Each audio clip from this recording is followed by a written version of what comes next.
Buenas noches a todos. Antes que nada, pues les agradezco por la puntualidad.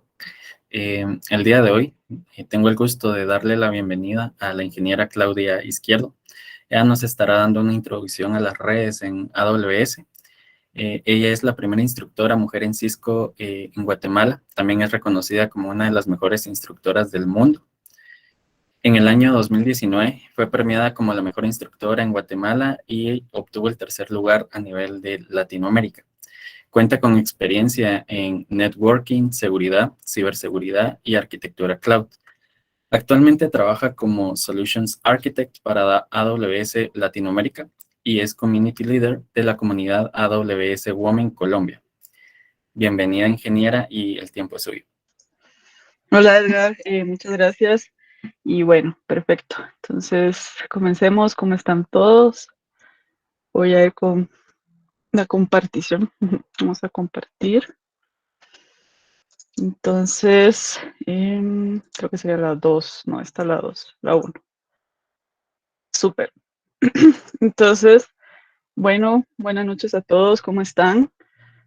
Como les comentaban, pues aquí inicialmente, mi nombre es Claudia Izquierdo.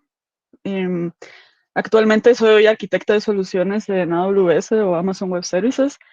Soy guatemalteca, pero en este momento pues me encuentro radicada en Colombia. Bueno, un poco para mí, antes de que comencemos en sí de lo que es redes en AWS, pues como pueden ver acá, aquí es como un collage de mi trayectoria. Actualmente soy cofundadora de la comunidad AWS Women Colombia. Ya les voy a contar brevemente un poco más sobre eso y por qué les voy a contar. Ya van a ver. También soy presidenta de Women at Amazon Colombia, es una de las comunidades que tenemos en Amazon para los empleados. Estoy como parte de Women Juco Guatemala, por si me han visto también por ahí, pues también soy parte de esta comunidad. Y cuento con diferentes certificaciones, tanto en Cisco como en AWS y también en otros líderes de la tecnología también. Y pues adicionalmente, soy parte del TFC de Networking de AWS.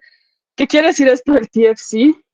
Todos los, muchas personas de que somos de los técnicos en AWS, podemos elegir algo que se llama Técnica Field Community, que es una especialidad que pues lo que hacemos es apoyarnos entre nosotros.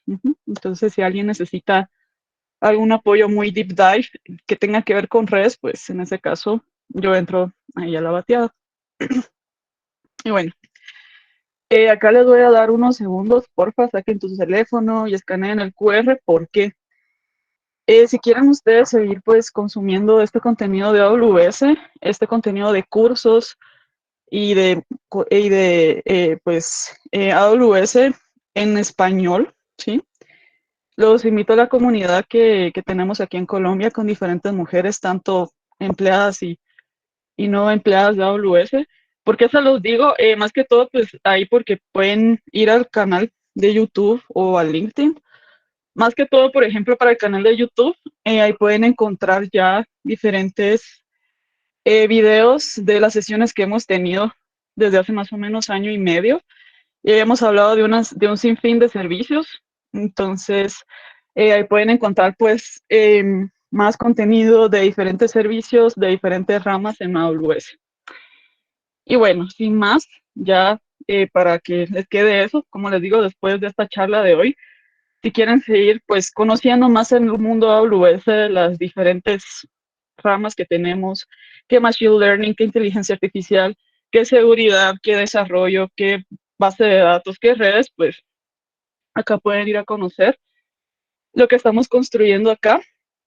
La comunidad, pues también, esa comunidad, dos cosas que a veces olvido mencionarles, esa comunidad hay mujeres de todo el mundo, o sea, hay mujeres, personas, mejor dicho, ¿por qué? Porque es una comunidad inclusiva, no importa si se identifican como hombres o como mujeres, pues ahí pueden consumir en sí lo que sería el contenido técnico, ¿sí? O sea, es indiferente para nosotras y ya, bueno, ya con esto no, déjenme y vamos a lo otro que es esto de acá. Bueno, vamos a hablar de lo que sería redes en AWS. ¿Sí? Va.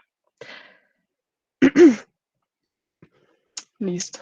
Bueno, si van teniendo dudas, ahí las pueden ir agregando al chat y yo las voy ahí validando. Bueno, vamos a ver lo que sería redes en AWS. ¿Por qué? Como les comentaba, pues en AWS en este momento tenemos más de 200 servicios y teniendo eso en consideración, pues todos esos más de 200 servicios los clasificamos en diferentes áreas, como les he comentado. Teniendo eso en cuenta, vamos a enfocarnos en sí a lo que son los servicios de redes que tenemos en AWS. Pues en otras charlas me pueden encontrar también hablando de servicios de seguridad. Por ejemplo, la próxima semana voy a estar hablando de VPN Site-to-Sites. Pero bueno, se lo menciono porque pues esta charla es en sí para lo de redes, pero pues hay más servicios que ustedes pueden explorar en AWS. Vamos a estar revisando durante este espacio los conceptos básicos. Sí, quiero aprovechar pues que tenemos acá eh, este tiempo para que podamos ver en sí conceptos básicos de AWS, perdón, de redes. ¿Por qué? Porque para ya adentrarnos en sí para los servicios de AWS necesitamos tener un concepto básico de redes porque tenemos que asignar direcciones IP y todo ese tipo de situaciones que es muy común en el ámbito de redes. Y si no las entendemos hasta cierto punto, pues puede que eso se nos dificulte eventualmente. Y bueno, teniendo eso en cuenta, veamos acá. Solo quiero probar a compartir de otra forma porque yo sé que a veces mi laptop corta. Ahí, entonces déjenme probar. Quiero probar. Sí, quiero. Ok, ahí está. Déjenme probar. Ahí está. Listo. Sí, ahí está. Porque a veces la laptop corta pues las presentaciones y los comparto en full screen. Listo, entonces ahora ya entrémonos en sí en los que son los conceptos de redes generales. Esto es indiferente a en sí la marca o lo que estemos pues enfrentando. Y estos son más conceptos en on-premise, ¿sí? Porque esto pues cambia un poco en AWS. Yo los voy a ayudar durante este espacio para que podamos ya aterrizar estos conceptos generales en AWS. Bueno, la historia de las redes siempre inicia con qué son las redes. Pues las redes, lo que implica la comunicación entre dos extremos, ¿sí? Así de simple. Esos extremos pues pueden ser equipos, nubes, diferentes elementos. Entonces, teniendo eso en cuenta, aquí hay un ejemplo. Tenemos del lado izquierdo un equipo, del lado derecho otro equipo, un host, y ambas tienen sus redes, ¿sí? Ya vamos a hablar un poco más de las direcciones IP, pero primero aterricemos este concepto. ¿Qué pasa? Cuando ustedes necesitan reenviar el tráfico en la red, o sea, pensemos en algo como el Internet, una interconexión global, mundial, reenviar el tráfico pues no es algo tan simple como dos routers y ya, no, hay una infraestructura por detrás, pero en sí la infraestructura o el equipo que vamos a encontrarnos en el ámbito de redes comúnmente es un router o un enrutador. Un router es un dispositivo que se encarga de reenviar el tráfico. ¿Cómo así? El router lo que hace es conocer las redes que tiene directamente conectadas, o sea, conectadas a él mismo, y también es capaz de conocer rutas que están remotas, rutas que no tiene directamente conectadas. Para hacer todo eso necesitamos ejecutar pues enrutamiento estático o enrutamiento dinámico, depende de lo que necesitemos, ¿sí? Entonces, teniendo eso en consideración, eso es lo que va a hacer el router. Él sabe cómo redireccionar los paquetes y cómo lo hace. Bueno, aquí entra un concepto que nos podemos encontrar en AWS. ¿Qué sucede? En AWS las redes ya están parcialmente administradas. Entonces, ustedes en AWS, si trabajan directamente pues, sobre nuestros servicios de redes, ustedes no van a administrar un router, no van a ingresar al router y colocarle pues interfaces, direcciones IP, no. Lo que nace de este concepto es la tabla de ruteo o la tabla de rutamiento. La tabla de ruteo nace de todo esto. La tabla de ruteo es lo que utiliza un router para poder redireccionar el tráfico, ¿sí? O sea, por ejemplo, ¿cómo funciona? Si ustedes toman una aplicación de GPS, que es la que estén acostumbrados a utilizar, ustedes siempre ponen un origen y un destino, o las detectan el origen y ustedes colocan un destino.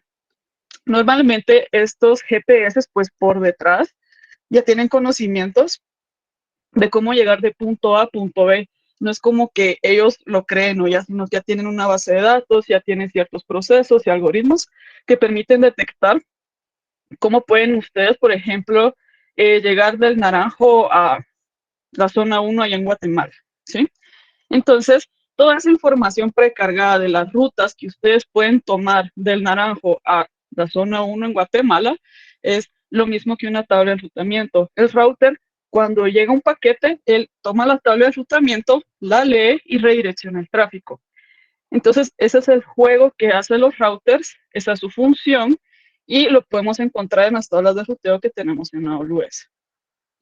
Bueno, ahora abordemos otro concepto que es mucha relevancia y muy utilizado en redes, las direcciones IP. Las direcciones IP, ¿qué son? Bueno, aquí me voy a ir un poco por detrás porque en AWS a veces es un poco indiferente a los protocolos y demás. Sucede que las direcciones IP nacieron como una necesidad para poder comunicar los equipos entre sí, ¿sí? Las máquinas, si ustedes recuerdan o han escuchado alguna vez la historia que dice las máquinas se entienden en binario o las máquinas se hablan en binario, o ustedes miraban ahí en Matrix, por ejemplo, un montón de binarios, pues efectivamente, retrocediendo, como les digo, más allá de la nube, mucho tiempo atrás, pues las máquinas se comunican al final de cuenta en binario, ¿sí? Entonces, las direcciones IP, esto es una representación decimal de una dirección IP que aquí está representada en binario. Las máquinas entienden de esta forma las direcciones IP. Nosotros los humanos las entendemos así. Entonces, las máquinas utilizan esto para poder diferenciar los equipos o dónde tienen que reenviar el tráfico, ¿sí? O sea, pueden ser equipos virtuales, por eso, pues, a donde reenvíen el tráfico, ellos necesitan esta identificación. Es la forma en cómo se comunica y es la forma en cómo las máquinas o entienden cómo reenviar, pues, en sí los paquetes, ¿sí? Entonces, por ejemplo, vamos a ver aquí, acá, ya les voy a enseñar un ejemplo más de direccionamiento IP. Bueno, ¿qué pasa con direccionamiento IP? Direccionamiento IP nació con el Internet, por ahí por los años 80, pero ¿qué sucedió? Pues nació el Internet y con el Internet nacieron pues estas direcciones IP porque son necesarias para que pueda haber una comunicación necesaria, o sea, la comunicación entre extremos que hablamos, que es en sí una red. ¿Qué pasa? Cuando se diseñaron las direcciones IP, pues se diseñaron de esta forma, decimal punteado con 8 bits por segmento. Dentro de esto hay 8 bits representados ya en una forma decimal, ¿sí? En una forma legible para nosotros los humanos. Bueno, teniendo eso en cuenta, ¿qué pasó? Al final, estos son números, ¿sí? O sea, estos son números, si ustedes lo ven. Como son números, pues hay un límite. O sea, estos 4 segmentos terminaron con un límite que al final es el famoso 255, 255, 255, 255. ¿Qué sucedió? Todas las direcciones IP que en su momento pues se tenían proyectadas y que se iban a utilizar, se comenzaron a consumir de forma mucho más rápida de lo pensado. Entonces, en los años 90, por ahí por mediados de los 90, nacieron las direcciones IPv6. Las direcciones IPv6, más allá de haber nacido por esta necesidad, originalmente nacieron por la necesidad esta de seguir teniendo disponibilidad de direcciones IP para poder seguir comunicando pues más dispositivos, más extremos, porque como les digo, pues las direcciones IP se utilizan para diferentes cosas. Entonces, nacieron las IPv6. Las IPv6 tienen un formato hexadecimal donde por ser hexadecimal, cada número o letra representa 4 bits.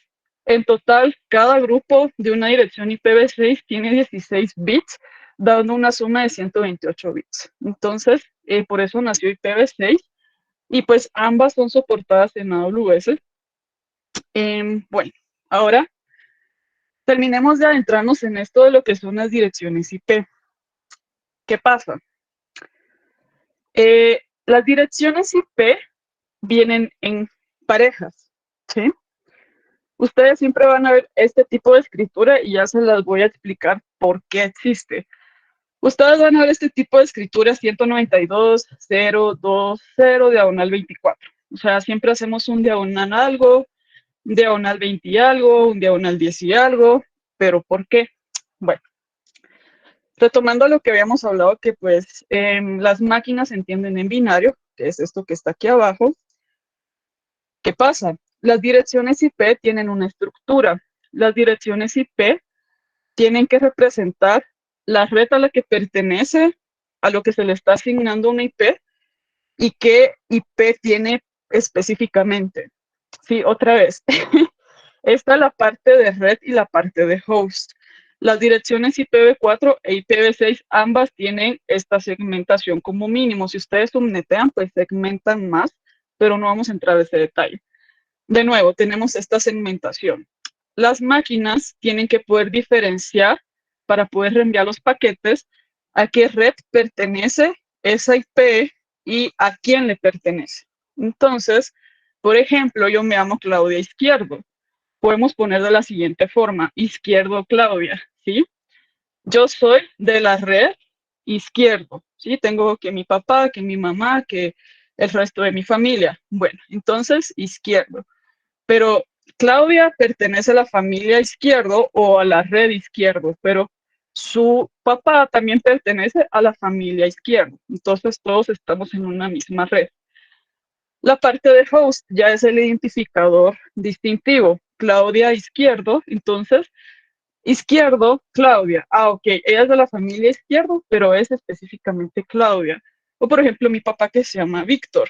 Izquierdo, Víctor. Él también es de la red Izquierdo o de la familia Izquierdo, pero su apellido es Víctor. Entonces, esa es la perspectiva a alto nivel que tienen las máquinas y cómo lo hacen. Aquí entra este pequeño mágico diagonal 24. El diagonal 24 es la máscara de red. La máscara de red es un valor, que por eso yo lo puse aquí abajo de color rojo, es un valor que lo que hace es representar cuál es la parte de red y cuál es la parte de host de una dirección IP. Como les digo, aquí tenemos que pensar como las máquinas. Eso es lo que hacen las máquinas.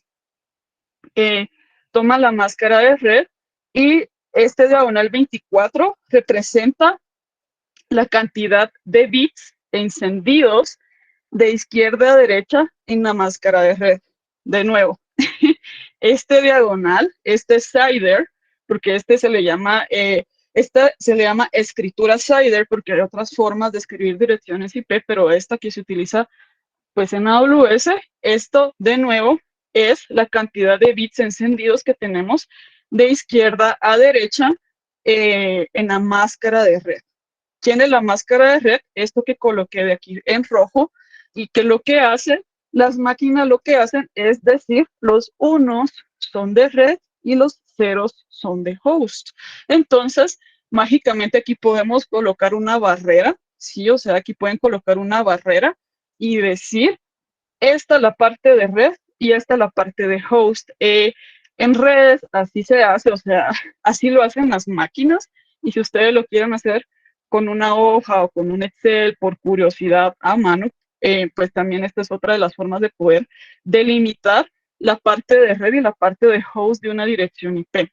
Entonces, quiere decir que este diagonal 24 es lo que nosotros podemos jugar para poder incrementar o decrementar la cantidad de hosts que podemos tener por red o la cantidad de IPs que podemos asignar. Entonces, por eso es que ustedes empiezan a ver que diagonal 24, que 27, que 18, que 19, todos estos juegos y todas estas variaciones es idealmente buscándose pues apegar a las direcciones que son necesarias ser asignadas, pero que hay que tener en cuenta esto del juego de la máscara de red, o sea, de pasarla de una diagonal 24 a una diagonal 26, se llama subnetting o BLSM, o sea, son dos técnicas muy similares por si lo quieren explorar.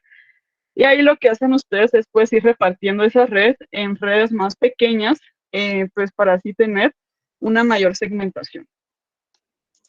Y bueno, ahora, antes de ya empezar full con lo que serían los servicios de AWS y terminar con esta introducción, el modelo OSI. Bueno, el modelo OSI es utilizado para poder, bueno, el modelo OSI es una idea, un estándar que se creó al nacer el Internet, junto al Internet en los años 80. Y lo que se hizo este diseño que lo que hace es distribuir eh, las, los niveles de abstracción que hacen los paquetes para poder llegar bueno, para poder salir de un equipo o un dispositivo. Ya les voy a explicar. Entonces, por estándar, esta columna es así y esta columna es así. Estos son los números de la capa del modelo OSI y estos son los nombres del modelo OSI, la capa física, enlace de datos, red, transporte, sesión, presentación y aplicación. ¿Sí? ¿Por qué se los menciono? Porque cuando ustedes ya escuchen que alguien dice o en algún tipo de documentación, esto aplica para la capa 4, es basado en el modelo OSI, quiere decir que aplica para la capa de transporte. Esto aplica para la capa 2. No, mejor 2 no, porque ya les explico por qué. Esto aplica para la capa 3. Ah, ok, es la capa de red. Entonces, a esto es a lo que se refiere cuando dicen la capa B en todo esto de redes y a veces en aplicaciones o en seguridad. ¿Por qué la capa 2 no?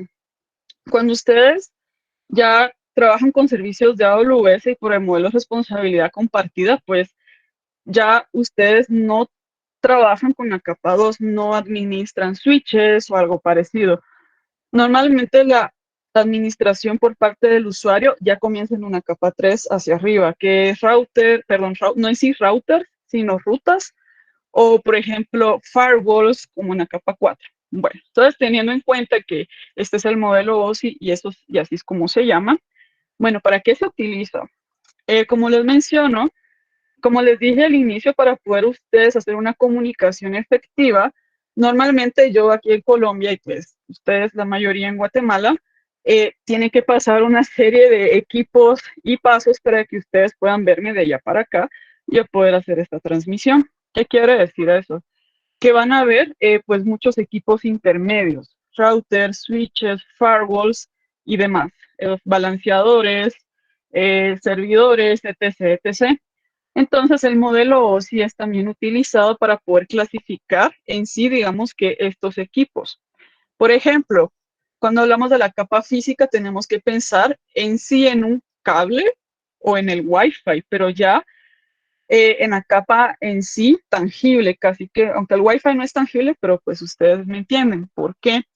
El modelo OSI es también utilizado para troubleshooting, o es utilizado para arquitecturas de red y es utilizado para troubleshooting. ¿Por qué? Porque cuando yo hago una arquitectura de red, yo sé que tengo que tener al menos de alguna forma todo esto en mi red para que se pueda comunicar y funcionar efectivamente. ¿Y por qué me sirve para troubleshooting? Porque yo sí sé que tengo un cierto problema, puedo irme ya a la capa 4 o a la capa 7 porque sé que pues por experiencia o por investigación o por algún otro motivo, ahí es donde puede que esté sucediendo algo. Entonces, por eso también es utilizado el modelo OSI. Entonces, teniendo eso en cuenta, por ejemplo, la capa 1 es relacionada con los cables. La capa 2 podemos hablar de switches, la capa 3 routers. De la capa 4 pues algunos firewalls, porque hay firewalls en la capa 4, en la capa 3, en la capa 5, 6, 7, casi que solo en la capa 2, no por así decirlo, pero posiblemente sí. Entonces, teniendo eso en cuenta, eh, es por eso que el modelo OSI pues es aún utilizado. Estas son las diferentes funciones por las cuales ustedes lo pueden trabajar. Y en AWS, ¿para qué me sirve? Por ejemplo, cuando ya estoy yo pues con balanceadores, sí, cuando yo ya estoy trabajando con balanceadores de carga, en AWS tenemos diferentes balanceadores. Dentro de estos está el Application Load Balancer, el Gateway Load Balancer y el Network Load Balancer. ¿Qué nos dice la documentación? Nos dice que el Network Load Balancer funciona en la capa 4, curiosamente sí. Nos dice que el Gateway Load Balancer funciona en la capa 3 y nos dice que el Application Load Balancer funciona normalmente en la capa 7, pero pues también absorbe 5, 6 y 7. Entonces, teniendo pues todo eso en cuenta, es como el modelo OSI es utilizado ya en una perspectiva de AWS. Igual con los firewalls, cuando hablamos de un WAF, bueno, el WAF es utilizado principalmente para la capa 7, pero cuando estamos hablando de Shield es más para la capa 4, la capa 3, enfocándonos en ataques de denegación del servicio distribuido. Entonces sabemos que si tenemos WAF y Shield combinados, por ejemplo, podemos tener cubierto lo que sería pues estas capas y estas capas eh, puntualmente para ese tipo de ataques. Y bueno, ya con toda esta introducción, vamos a irnos a lo que sería el Amazon VPC, solo que vi una pregunta. Creo que... ya lo vi.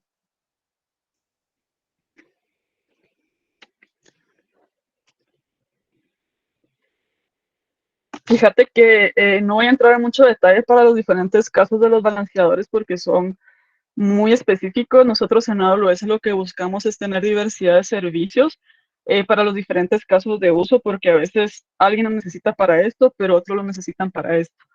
Pero para los balanceadores depende de los escenarios. Por ejemplo, el Application Load Balancer te corta la inscripción hasta el balanceador, pero si tú quieres mantener el balanceador, utilizas un Network Load Balancer. Si tú estás enfocado en una conexión UDP o TCP, utilizas un Network Load Balancer, pero si tus aplicaciones, tu balanceo es más orientado a una capa web, utilizas un Application Load Balancer, y el Gateway Load Balancer es utilizado comúnmente para firewalls de terceros, para arquitecturas basadas en Marketplace. Entonces, pues como te comento, depende en analizar cuál es la necesidad para poder elegir el balanceador de cargas correcto, pero en alto nivel, pues esa es la diferencia que se tiene entre esos tres. Bueno, bueno, entrémonos lo que sería redes en AWS y vamos a empezar con lo que sería Amazon VPC. Amazon VPC es el Virtual Private Cloud y es este lienzo en blanco que se tiene en AWS donde comenzamos a desplegar nuestras cargas de trabajo, ¿sí? Veamos, ¿qué tenemos que tener en cuenta? La VPC está aislada, lógicamente, como dice ahí, quiere decir que cuando ustedes crean una VPC y quieren comunicarla con otra VPC, eso no es posible de una forma directa, hay que usar ciertas formas. Las VPCs son muy relacionadas con las VLANs. Son segmentadas entre sí, no se pueden ver de una forma directa debido a la seguridad del privilegio mínimo que se tiene con las cargas de trabajo en AWS por default. Veamos qué más. Bueno, sobre las VPCs vamos a construir las subredes. Ya les voy a explicar quiénes son las subredes. Y también, como en AWS, para nosotros la seguridad es prioridad número uno, tiene precargadas diferentes capas de seguridad, como dice acá. Eh, no, la VPC no es una VPN. La VPC es la infraestructura lógica donde tú despliegas tus cargas en AWS. O sea, por ejemplo, en AWS tenemos la CC2 o Elastic Cloud Computing, son nuestros servidores virtuales en AWS. Entonces, cuando tú quieres desplegar estos servidores virtuales en AWS, necesitas colocarlos en una VPC porque les vas a asignar una dirección IP, un sistema operativo y demás. Pero cuando tú necesitas interconectar dos o más sitios, eso es una VPN. La VPN es utilizada para interconectar dos o más puntos diferentes, por ejemplo, un on-premise con AWS, pero no es lo mismo. Ya vamos a llegar a un punto donde pues les explico un poco más a detalle lo que son las VPNs y tal vez ahí pueden pues ver las diferencias entre VPC y VPN. Bueno, ya vamos a llegar ahí. Terminemos de revisar lo que serían las VPCs. Entonces, las VPCs que tenemos que tener en cuenta. Esto ya es una arquitectura, ¿sí? Esto ya es lo que sería un diseño simple de arquitectura y lo vamos a revisar. Bueno, las arquitecturas están conformadas por diferentes cajas, le pueden decir ustedes, y estas cajas representan un servicio o algo parecido, o en este caso un grupo, ¿sí? Todo lo que está dentro de esa caja es afectado por esa caja. Así podemos leer las arquitecturas. Bueno, veamos entonces acá. Esto es en sí la nube de AWS. La nube de AWS está constituida por regiones y zonas de disponibilidad. Las zonas de disponibilidad son donde están dentro de, porfa, imagínenselos porque no lo tengo a mano. La zona de disponibilidad es donde tenemos nuestros data centers distribuidos alrededor del mundo. Las regiones están constituidos por dos o más zonas de disponibilidad. Entonces, ¿qué quiere decir esto? Esta es una arquitectura que está buscando una alta disponibilidad porque está utilizando dos zonas de disponibilidad y pues dentro de la misma región. Entonces, así se lee esto que tenemos acá y lo van a encontrar pues en muchas arquitecturas. Acá podemos ver que se encuentra lo que es la VPC y las VPCs están constituidas por subredes, ¿sí? Ya les voy a explicar quiénes son las subredes, pero en sí está la arquitectura general de una VPC y tenemos que tener en cuenta que las VPCs tienen un alcance regional. O sea, digamos que, por ejemplo, en AWS tenemos la región de North Virginia y en Europa tenemos la región de Irlanda. Si ustedes despliegan una región, una VPC de North Virginia, la VPC se queda hasta North Virginia y no puede salir de North Virginia en sí la VPC. Si ustedes la despliegan en Irlanda, esta no puede salir de Irlanda, es su límite a nivel pues ya de despliegue. Ok, ahora lo que ya hemos revisado hace unos slides anteriores, que es el direccionamiento IP. ¿Qué pasa con el direccionamiento IP? Bueno, en AWS tenemos que tener en cuenta las siguientes consideraciones. Cuando nosotros creamos ya esta VPC, le asignamos direcciones IPv4 privadas. ¿Quiénes son las direcciones privadas? Se los voy a enseñar acá para que lo puedan ver. Solo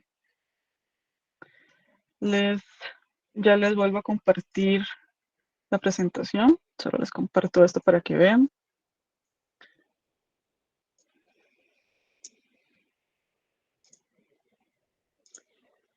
Ok, ahí está. Y esto de acá aprovechando.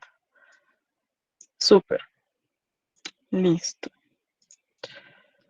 Entonces, ya regresamos a la presentación. Solo quiero que vean esto de acá para que vean, para que sepan de dónde viene. Bueno, ¿quiénes son las direcciones privadas?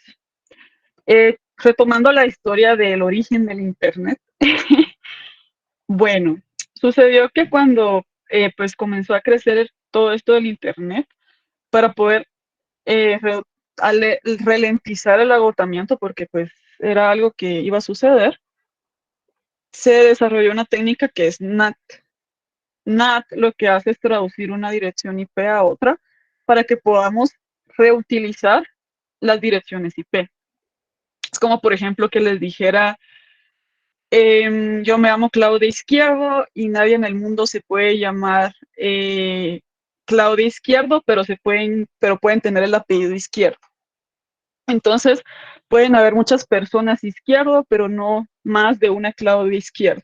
Algo así son las direcciones IP, algo así es la historia de por qué pasó todo esto, porque las direcciones IP, pues por lo que hemos comentado, son las formas en que se distinguen entre los equipos. Bueno, teniéndose en cuenta cuando hablamos de las VPCs, este es el estándar RFC 1918. Entonces, cuando nosotros colocamos direcciones IP a las VPCs, tienen que ser estos rangos por el estándar, porque así se ha diseñado. Y si nos vamos acá, pues acá ya en la documentación de AWS que podemos ver, estos son los rangos que ustedes le pueden asignar a sus VPCs. Dentro de estos rangos, ya les explico por qué, dentro de los rangos de la 10.000 diagonal 8, de la 172.16.00 diagonal 12, de la 192.168.00 diagonal 16, y estos dos rangos que normalmente son utilizadas para direcciones IP secundarias, pero comúnmente por diseño, pues trabajamos con estas 3 que tenemos aquí arriba. Entonces, para que lo tengan en consideración. Estas son las direcciones que se asignan y el por qué. Porque pues desde el estándar ya vienen siendo estas del RFC 1918. Bueno, vamos a regresar a la presentación.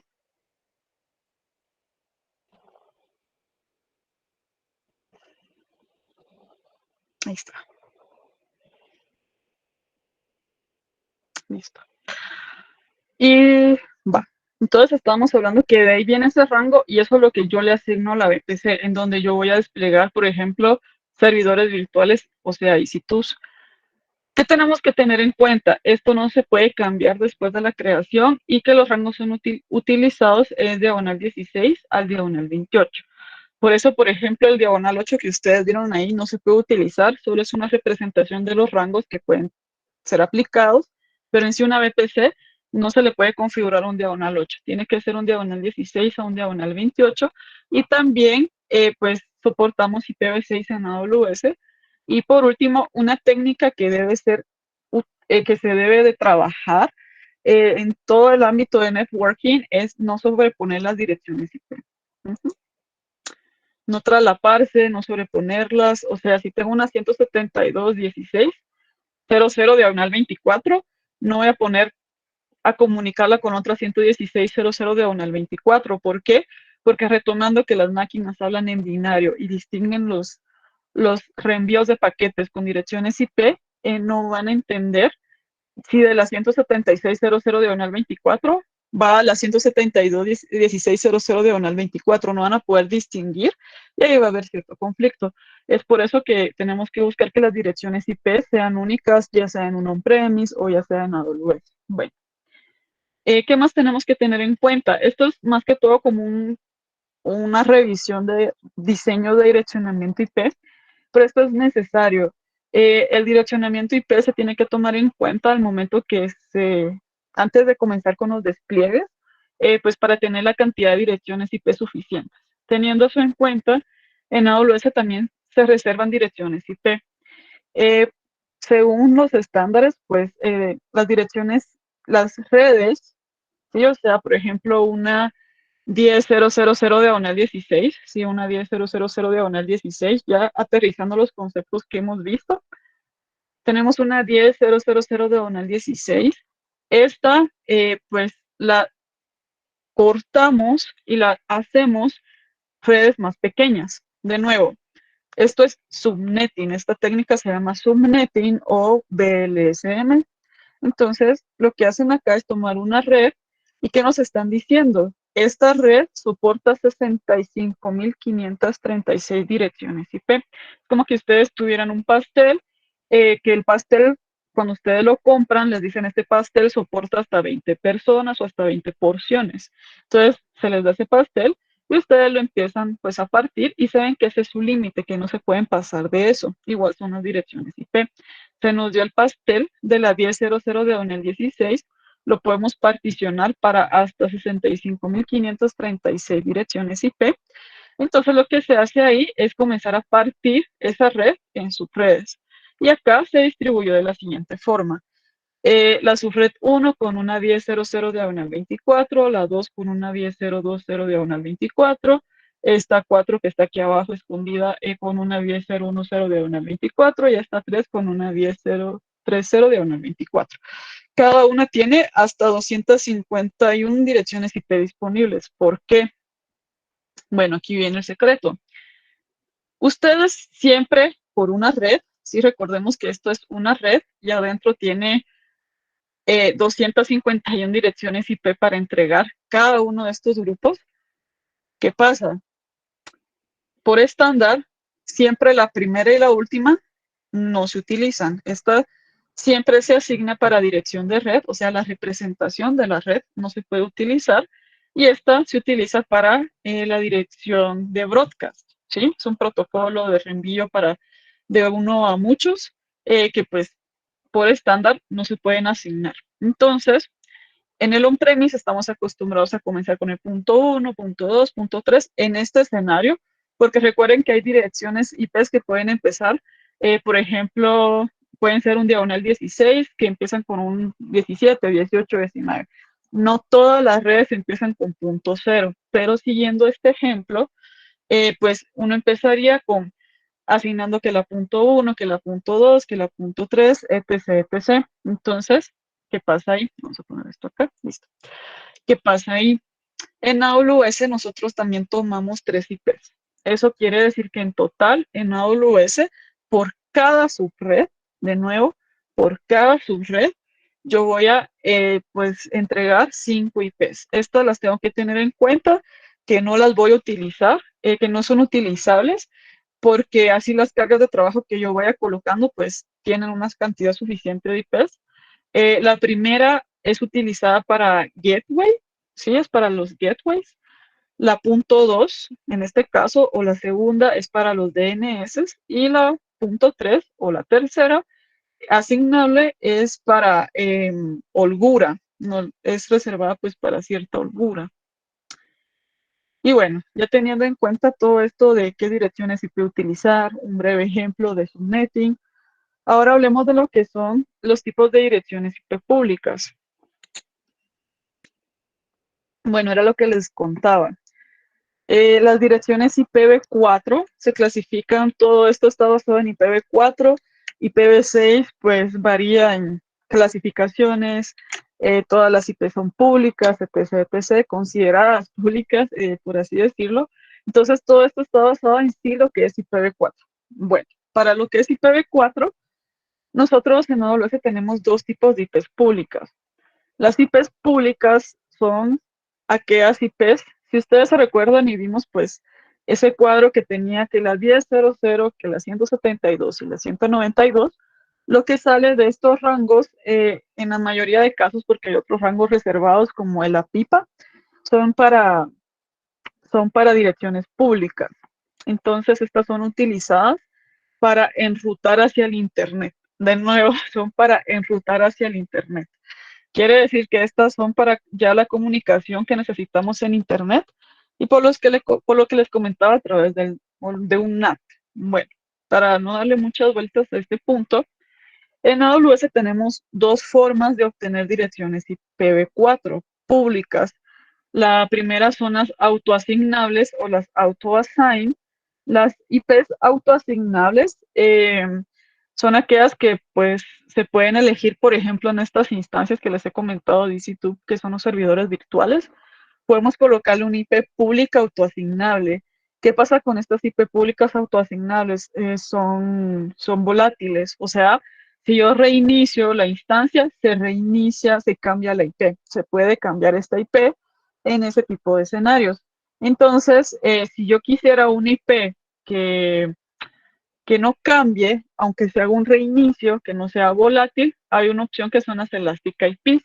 Las Elastic IPs, como pueden ver acá, estas se asignan a las cuentas y son como movibles, o sea, son portátiles. ¿Cómo así? Las IPs, ustedes estas las solicitan desde la consola o el CLI. Quiero una Elastic IP, así se llaman, Elastic IP. Quiero una Elastic IP. Se les entrega el Elastic IP y, por ejemplo, la pueden colocar para hacer NAT. Ok, va a ser mi Elastic IP para hacer NAT y la ponen a hacer NAT. Ah, pero a la hora la voy a colocar en una instancia de EC2 por algún motivo en específico. La agarran y la pegan para la instancia de la EC2. Entonces, eso se puede mover entre las diferentes cargas de trabajo o funciones que son soportadas para que lo tengan en consideración. Las Elastic IP, como dicen ahí, si no son utilizadas, implican en costos. Para que lo tengan en cuenta, que es recomendado que las Elastic IP siempre estén asignadas a algo y si no se están siendo utilizadas, pues que sean liberadas. Bueno, siguiendo con estos términos de AWS, tenemos lo que son las interfaces de red elásticas o las ENIs, ¿sí? Dicho en una forma más tradicional, son las tarjetas de red virtuales que se utilizan en AWS, ¿sí? Ok, se recuerdan que hablamos de las direcciones IP, sucede que esas direcciones IP se asignan en estas interfaces de red elásticas o ENIs. Entonces, si ustedes tienen siguiendo la historia de la instancia de EC2, que de nuevo es el servidor virtual de AWS, Si ustedes tienen estas instancias y tienen 2 o 3 o 4 tarjetas de red o ENIs, le pueden poner, pues, esta instancia va a tener, por ejemplo, 4 direcciones IP como mínimo. Entonces, pues, esa es la función que nosotros tenemos con las tarjetas de red. Veamos si, sí, también son portátiles. Si ustedes lo tienen en una instancia, por ejemplo, lo pueden mover a otra o en otra carga de trabajo que sea soportada estas tarjetas de red. Bueno, ahora hablemos de las tablas de enrutamiento o las tablas de ruteo. Las tablas de enrutamiento, como mencionamos, pues es este mapa precargado que tienen o que aprenden los equipos que tienen capacidades de enrutamiento, porque también, por ejemplo, un firewall lo puede hacer y demás, un router, un switch capa 3. Ya desde la perspectiva de AWS, pues esta es la tabla de enrutamiento. ¿Qué tenemos que tener en cuenta en la tabla de enrutamiento? Que la tabla de enrutamiento, si ustedes la han visto alguna vez en un equipo de red, pues están acostumbrados que las tablas de enrutamiento tienen 4, 5, 6 columnas que dan más descripción. Pero como hablamos, pues en AWS ya se está entregando unas redes previamente administradas hasta cierto punto. Entonces se nos entrega esta tabla de enrutamiento que ya solamente es de administrar el destino y pues por dónde va a salir el siguiente salto. ¿A dónde voy? Siguiente salto. ¿A dónde voy? Y siguiente salto. Entonces, soporta tanto direccionamiento direccionamiento con, rutas estáticas y rutas dinámicas para que lo tengan en cuenta. Cuando ustedes vean las VPCs, siempre va a haber una ruta precargada que es la ruta local.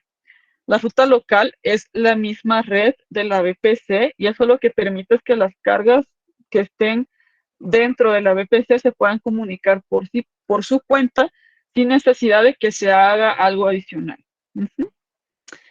Bueno, veamos acá ahora esto de acá. Bueno, ahora ya teniendo todos estos conceptos ya platicados, revisados,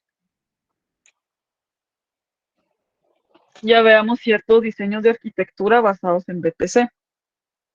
El primero es el siguiente. Las VPCs tienen subredes públicas o subredes privadas. Todas las subredes que ustedes desplieguen se clasifican en alguna de las dos. ¿Cuál es la diferencia? Es más una perspectiva de arquitectura, ¿sí? Las subredes públicas es donde yo coloco, esta es una instancia de EC2, una representación. ¿Con cuál objetivo se le asignaría varias direcciones IP a una instancia?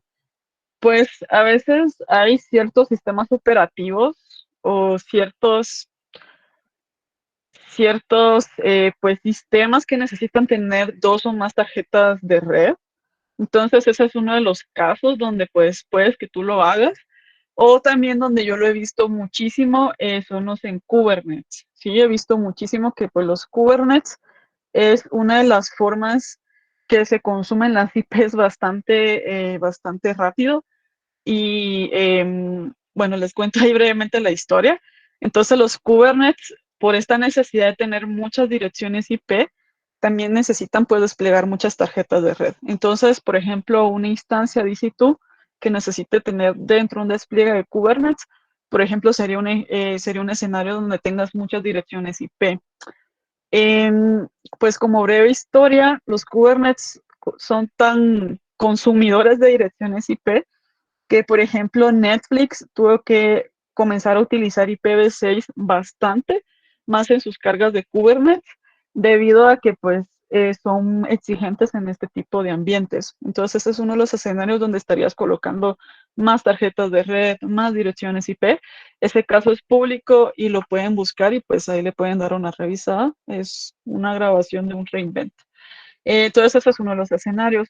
Otro caso que he visto yo es que también por redireccionamiento de red, o sea, a veces toman una instancia de situ, le ponen una tarjeta aquí, una tarjeta acá, una ENI, esto reenvía, por ejemplo, al Internet, pero esto va a reenviar a una VPN. Recuerda que hay instancias que son monolíticas, que en la misma instancia tú miras muchas cargas de trabajo diferentes, que la base de datos, que las aplicaciones, que no sé qué. Ese también sería otro ejemplo donde puede que necesites muchas direcciones IP. Entonces, depende del caso de uso. Bueno, ahora viendo arquitecturas, como ustedes pueden ver acá, tenemos sus redes públicas y sus redes privadas. Se diferencian con estos colores también por si quieren revisarlo, verde y azul. ¿Cuál es la diferencia? Bueno, en las subredes públicas se colocan las cargas que quiero que puedan ser accedidas de forma directa desde Internet, ¿sí? O sea, aquí está el Internet y ustedes tienen que poder hacer esto, ¿sí? Los usuarios tienen que poder hacer esto. En el mundo de las redes influye mucho y también, por ejemplo, en los firewalls, el flujo de la información. Siempre va a haber un origen y un destino y la perspectiva puede cambiar. Entonces, teniendo esto en cuenta, podemos decir que este es el origen y este es el destino. Esta comunicación está permitida. Este es el origen y este es el destino. O sea que la comunicación fue iniciada por esta instancia hacia el Internet, es permitido. Si la comunicación es iniciada por usuarios en el Internet hacia lo que está en una subred pública, también es permitido. Ese es el principio de una subred pública, tener esa accesibilidad desde el Internet en caso pues sea necesario. Un ejemplo es un web server o un servidor web que tiene que estar siendo pues accedido constantemente desde los usuarios desde internet, pues acá colocamos este tipo de cargas. Teniendo eso en cuenta, las subredes privadas. Las subredes privadas son como que lo opuesto. Las subredes privadas a veces están aisladas de internet y si no las quieren aislar, tienen que utilizar un NAT gateway. Ya les voy a explicar ese tipo de arquitectura. Por el momento enfoquémonos en la que tenemos aquí en pantalla. Entonces, de nuevo, esta subred pública tiene salidas Internet a través del gateway de Internet y esta subred privada está aislada, ¿sí?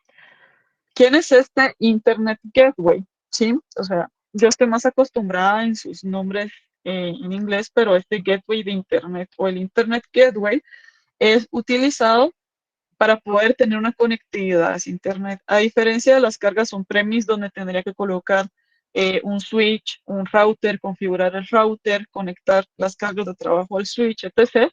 En AWS, pues es solamente decir al Internet Gateway que se conecte a esta VPC y por detrás, pues este mismo gateway se asigna las direcciones IP, la ruta por default y demás, bueno, la ruta local, perdón. Entonces, teniendo eso en cuenta, lo que les mencionaba al inicio, las tablas de ruteo, ¿sí? El mapa precargado o aprendido o que se va aprendiendo en el camino con el que se reenvían los paquetes. Entonces, se tiene una tabla de ruteo pegada a esta subred pública, por lo que cuando la subred pública quiere reenviar paquetes hacia la misma VPC, como el destino va a tener una dirección IP 10.000 algo, ¿sí? ¿Qué pasa? Los paquetes, al final de cuentas, retomando lo que hablábamos de las máquinas que ya se entienden en binario y etc., pues los paquetes son estas formas de transferencia de información de capa 3 o de direccionamiento IP y siempre tienen un origen y un destino de dirección IP. Entonces, así es como se reenvían esos paquetes. Por lo que cuando se toca este reenvío, si es con un destino 10.00, se mantiene dentro de la misma VPC y se reenvía pues a lo que se esté buscando. Pero esta es una ruta por default. Una ruta por default. Bueno, aquí como pequeño paréntesis, el enrutamiento funciona por algo que se llama pues la discrepancia o la diferenciación entre rutas. Para poder diferenciar entre las rutas, los equipos de red tienen pues diferentes formas de hacerlo, o sea, depende del protocolo de enrutamiento y demás. ¿Qué quiere decir esto? Los reenvíos de paquetes, cuando lo que busca es una mayor coincidencia, ¿sí? Entre más pertenezca esa dirección IP al destino, más preferible es esa ruta. Así es como lo hacen en el reenvío de paquetes. o en las tablas de enrutamiento. ¿Cómo así? O sea, si por ejemplo yo les digo, si ustedes quieren ir, de nuevo el ejemplo del Naranjo a la zona 1, allá en Ciudad de Guatemala, ustedes saben que tienen ruta A, ruta B, ruta C, pero prefieren la A sobre la B o la B sobre la C por ciertos, pues, ciertas opiniones que esto es más largo el camino o este es más tardado o aquí hay más tráfico, más atrancones. Entonces, teniendo eso en cuenta, igual funciona con las tablas de enrutamiento, tienen esas capacidades. Porque se los digo, de ahí es donde viene esta 000 diagonal cero que se mira en muchos lados, pero su motivo es el siguiente. Los paquetes van a tener un destino. Cuando necesitan ser reenviados, se lee el destino y el destino es como A es esta dirección IP. Si la dirección IP no es esta, va a caer en esta ruta por default. Ese es el término técnico con el que se conoce o la ruta de última instancia. ¿Quién es esta? ¿Qué pasa? Cuando no se encuentra por dónde reenviarse el tráfico se bota. Ese es el instinto o como comúnmente se comporta pues el reenvío de paquetes en routers físicos, en AWS. Entonces, teniendo eso en cuenta, la ruta por default es una ruta que se utiliza que en caso no se haga match con nada, reenvíalo a este punto. De nuevo, ¿por qué? Porque aquí yo puedo tener 10 rutas, 20 rutas. Y ustedes aquí pueden imaginarse una tabla de enrutamiento que tiene mucho más grande, ¿sí? Unas 20 rutas, unas 10 rutas, pero cuando aparece la ruta por default, la 000 diagonal 0, quiere decir eso. Eh, si no hace match con nada, reenvíalo para acá. O sea, si no encontraste un reenvío en alguna de las opciones anteriores que son mejores, pórfalo, reenvíalo para acá. Entonces, ¿qué quiere decir esto? Todo lo que no tenga que comunicarse dentro de la VPC se reenvía al Internet Gateway y el Internet Gateway es para el Internet. Entonces, todo se reenvía al Internet. Eso es lo que nos está dando a entender esta ruta, esta tabla de enrutamiento. Ahora pongámoslo un poco más a esto. Bueno, en la perspectiva de arquitectura, una subred pública es aquella que tiene en la tabla de ruteo un Internet Gateway. Una, ¿Quiénes son estos gateways? Estos gateways ya son abstracciones de routers, de firewalls, de esos dispositivos de red que estamos acostumbrados a ver, pero ya están administrados hasta cierto punto. Entonces aparece el NAT Gateway. El NAT Gateway es utilizado cuando tengo sus redes privadas y necesito salir a Internet. Ok, vamos de nuevo con la historia. Las subredes públicas tienen que tener un Internet Gateway a la tabla de enrutamiento que están utilizando y ahí en arquitectura ya se considera una subred pública. Una subred privada es aquella que está aislada del Internet, o sea, no utiliza un Internet Gateway, o si sale a Internet, lo hace a través de un NAT Gateway, o sea, tiene su tabla de enrutamiento, un NAT Gateway. ¿Quién es este NAT Gateway? Bueno, como les digo, estos ya son diseños de arquitectura y aquí lo que pasa es que este diseño de arquitectura es muy común o es uno que ya se tiene que seguir, ¿sí? O sea, este flujo se tiene que seguir para poder hacer lo que les decía. Esta instancia va a salir a Internet por el NAT Gateway porque está en una subred privada. Si yo lo tiro directamente al Internet Gateway, pues ahí ya es una instancia en una subred pública y ya no es lo mismo. Entonces, ¿quién es el NAT Gateway? El NAT Gateway va a ser este que permite que salga a Internet, pero aquí va a pasar algo diferente a lo anterior.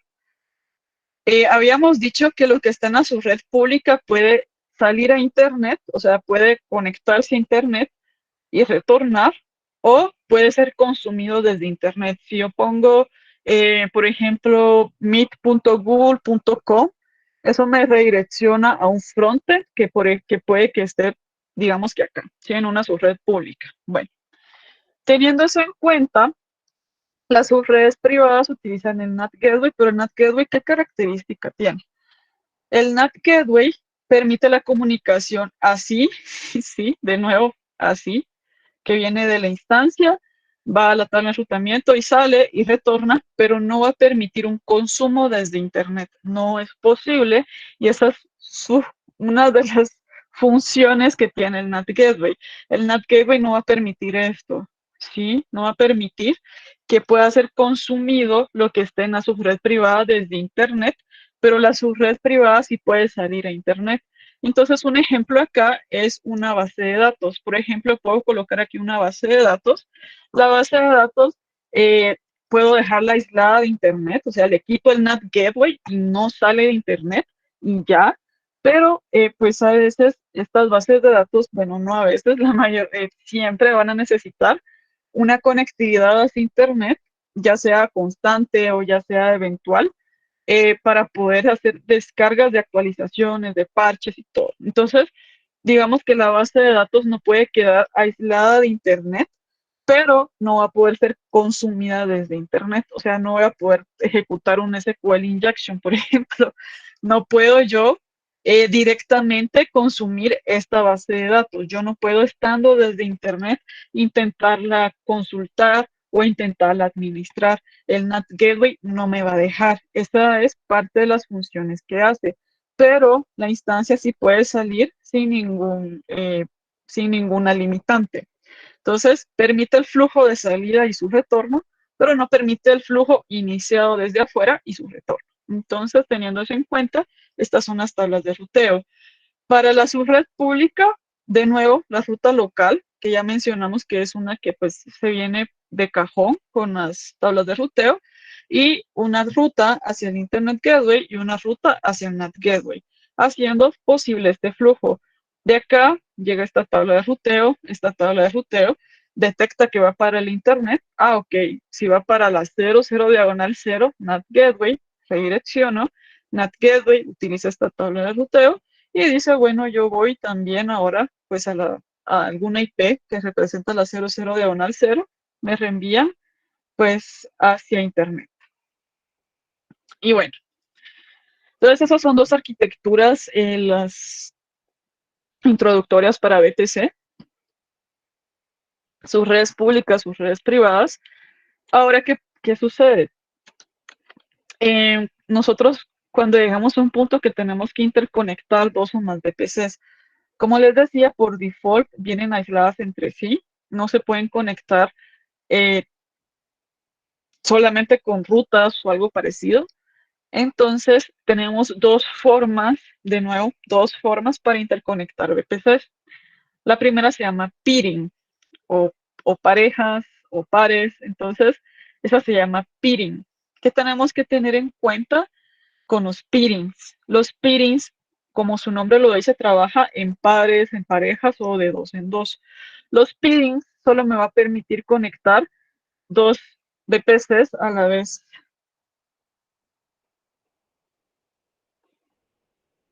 Veamos el ejemplo, perdón, la pregunta dice, Load Balancer nos serviría como un intermediario entre las EC2 que tengan los mismos recursos que se encuentran en una VPC y la Internet.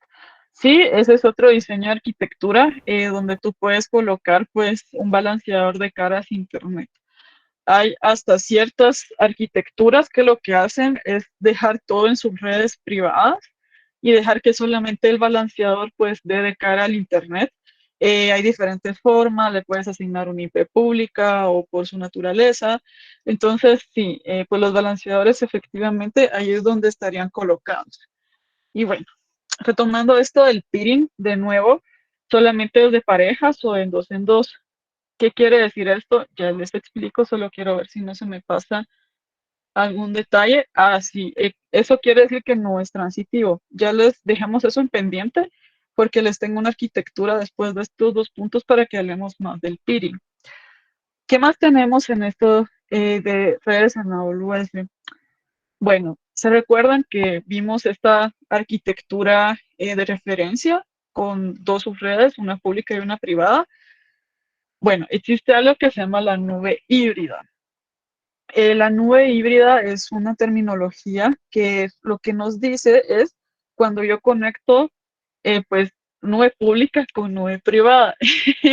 La nube pública, un ejemplo, pues aquí nosotros en AWS, y la nube privada es como se le dice también al on-premise. Entonces, cuando yo conecto el on-premise, por ejemplo, a la nube de AWS, yo estoy creando ahí una conexión híbrida o una nube híbrida. Para eso tenemos nosotros dos opciones en AWS, ¿sí? ¿Por qué sucede esto? Sucede que pues muchos clientes no tienen completamente desplegadas todas sus cargas en la nube pública o en AWS, entonces necesitan mantener las conexiones con AWS. Es, depende de diferentes escenarios. Por ejemplo, también puede haber una persona que tiene todas sus cargas o una empresa en AWS, pero necesita mantener una VPN porque tienen unos IoTs corriendo en su on-premises, en alguna, o no en su on-premises, en alguna parte de donde lo están desplegando. Bueno, hay diferentes motivos, pero esto lo que quiere decir es cuando ustedes quieren conectar, más que todo, pues un core, ¿sí? Porque cuando hablan de pues usuarios y cosas de ese estilo, pues se utiliza el Internet. Pero cuando estamos hablando de conectar cores o cosas ya más de un sistema, pues entran las conexiones híbridas. Para las conexiones híbridas tenemos dos alternativas. Las primeras son las site-to-site VPN o las VPNs de sitio a sitio. Es un canal de encripción, de un túnel de encripción que se lanza a través del Internet. ¿Qué pasa cuando yo hago esto? ¿Qué tengo que tener en cuenta? Pues primero tengo que modificar las rutas, tengo que modificar mi tabla de enrutamiento y aquí viene otro de los trucos. Cuando ustedes comienzan a meterse a esto de redes, se van a dar cuenta, o tal vez ya se dieron cuenta que aparecen los gateways, que ya les había mencionado que son pues, eh, que son funcionalidades con diferentes capacidades que se pueden usar en AWS, depende de lo que necesiten. Entonces, cuando ustedes piensen en VPNs, el que entra es el Virtual Private Gateway, que es este, ¿sí? Ese es el que yo busco en la consola y el que yo coloco en la consola para las VPNs. También se ha soportado los Transit Gateways, ya les voy a hablar, pero para un concepto inicial podemos utilizar el Virtual Private Gateway y aquí tenemos pues una arquitectura de VPNs. Del lado izquierdo una Virtual Private Gateway, del lado derecho un Customer Gateway, así lo llamamos, así lo pueden encontrar en la consola, pero la representación virtual de lo que sería el router o firewall que va a utilizar o switch capa 3 que va a utilizar el cliente, mejor dicho router o firewall, que no he visto mucho switch capa 3 de borde, pero bueno, es el equipo que va a utilizar el cliente para poderse conectar a AWS por este túnel. ¿Qué otra solución existe? Existe esta de Direct Connect. ¿Cuál es la diferencia? Bueno, estos ya son conceptos más, como más generales. Cuando tenemos esta situación de las conexiones de nube híbrida, eh, los clientes dicen lo siguiente, o yo necesito una conexión que de cierto ancho de banda o que no es inconveniente que viaje a través del Internet o que necesito que esté aprovisionado pues pronto, normalmente nos vamos por las VPNs en base a esas características. Las VPNs soportan hasta 1.25 gigas por túnel.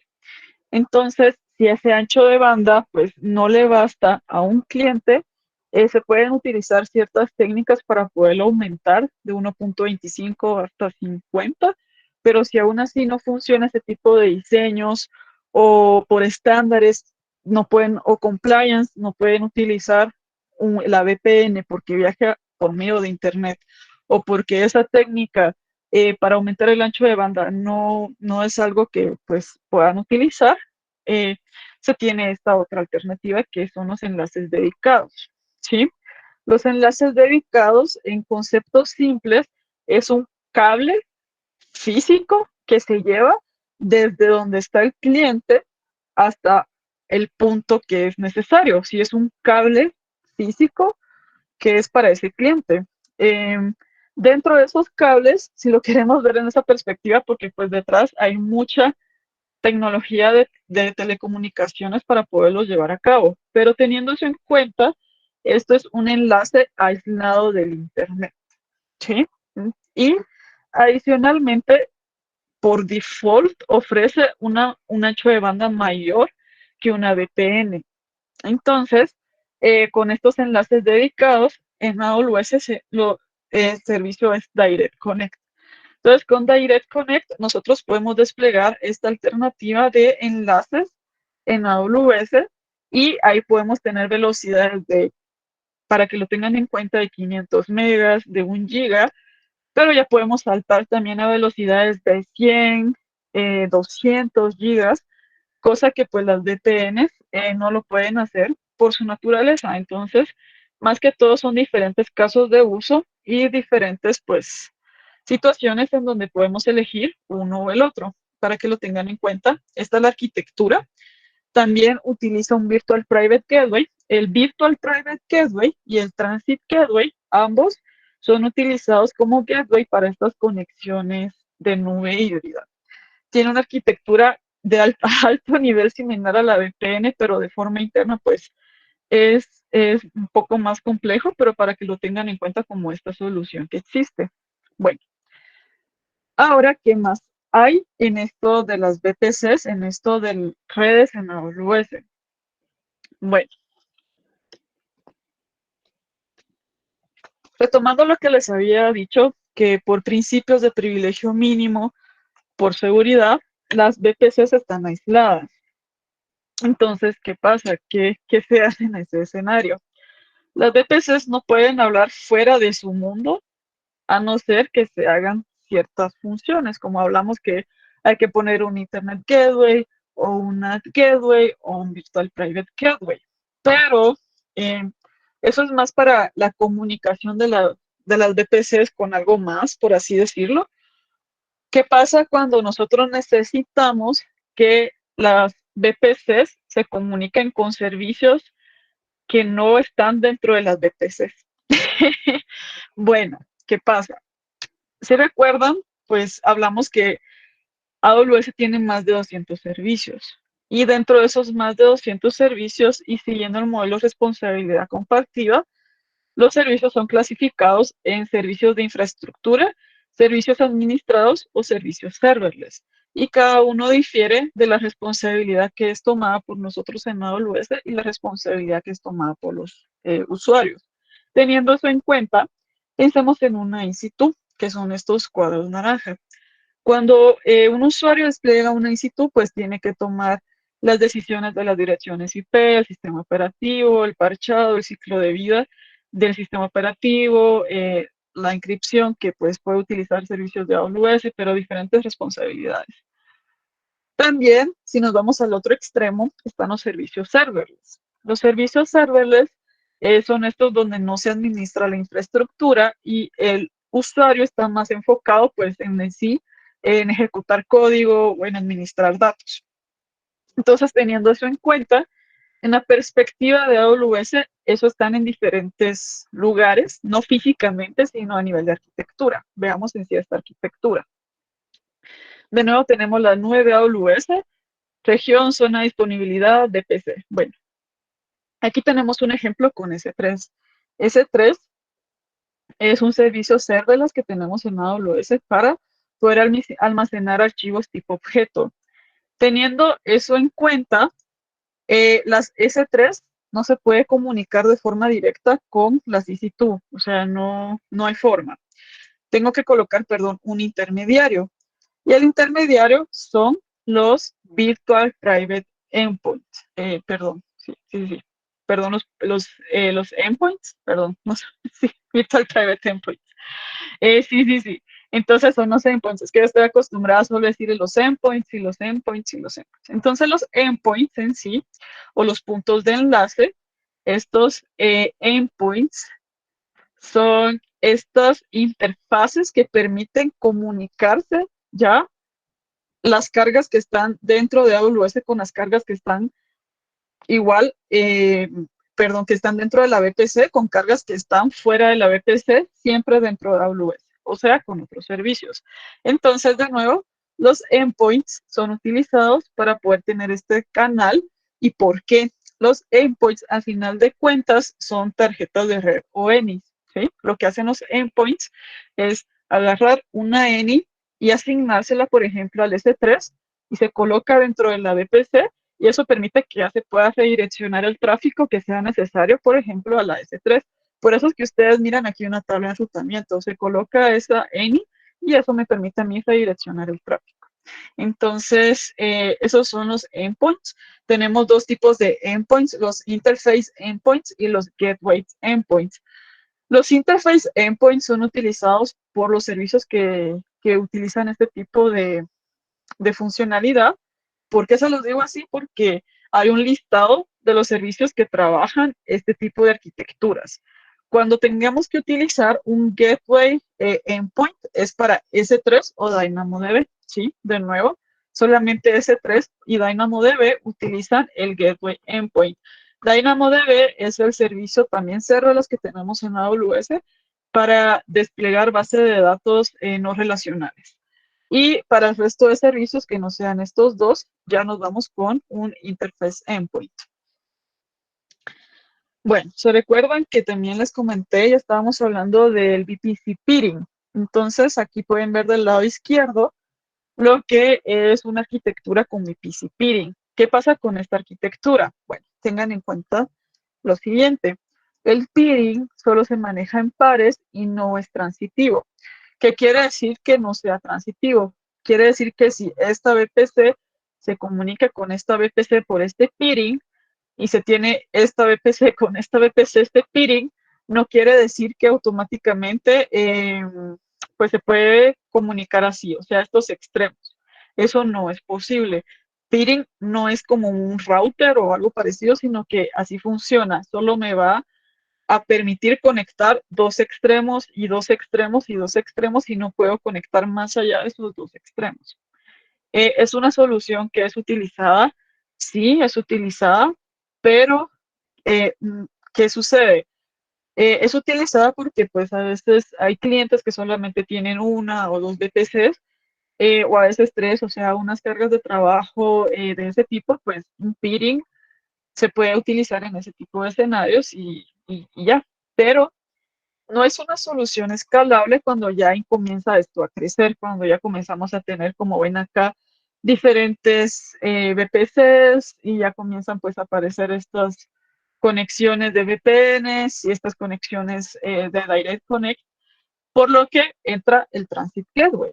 Entonces el Transit Gateway es una solución que se tiene desde hace ya unos cuantos años, que es un router regional.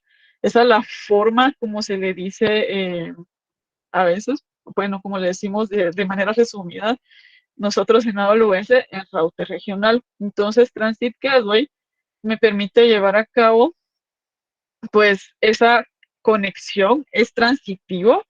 Entonces, puedo conectar dos, tres o cuatro VPCs al mismo Transit Gateway y se va a poder comunicar todo lo que tenga entre sí. Y también el Transit Gateway permite conectarse también, perdón, a estas soluciones que son las híbridas que mencionamos. También se puede trabajar para Gateway Direct Connect o para también para las VPNs. Bueno, ahora hablemos un poco de seguridad de las VPCs. Como les he mencionado, pues en AWS contamos con servicios de seguridad, sí, esa pues es otra categoría, otra clasificación, y hay una diversidad de servicios para diferentes escenarios, hablando de los de seguridad.